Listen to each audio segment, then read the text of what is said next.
In today's video, I'm going to teach you how to use HTML in Moosend. By the end, you'll know how to import a full HTML email, embed custom snippets inside the editor, and safely view or share your template's code. Start by opening your browser and searching for Moosend. Click the official website link, then log into your account.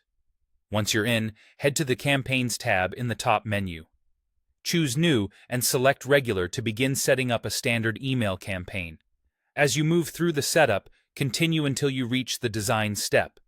Here's where the HTML options come in. Turn on the Imported Campaign Template switch. This tells Moosend that you'll supply your own HTML instead of starting from a drag-and-drop template. You now have 3 ways to import. If you already have the source, choose to paste your HTML code. Copy the full HTML from your file and paste it into the text area provided. This is quick and keeps everything editable right inside Moosend. Always make sure your images are hosted at accessible URLs and that your CSS is in line for best email client compatibility. If your design includes local assets, choose to import a file from your computer.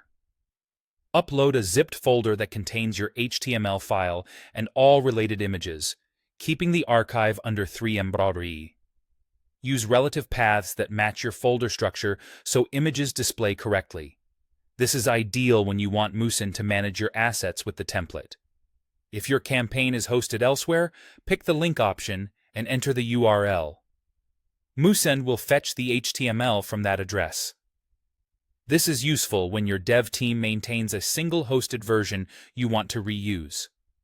If you're building with Moosend's editor but need a custom section, like a special button style, a countdown, or dynamic tags, open the campaign editor and look for the Items panel on the left. Drag the HTML block into an empty area of your layout. Click the block to open Settings on the right, paste your HTML snippet into the HTML content field, and press Enter. Keep snippets self-contained and avoid external scripts. Email clients generally block them. Finally, if you need to review or share the code of your current design, click Code in the top editor menu. You can view a read-only version of the HTML, copy it to your clipboard, or download and upload JSON files to move templates between accounts without rebuilding. That's it. Import, embed, or inspect your HTML in Moosend with confidence.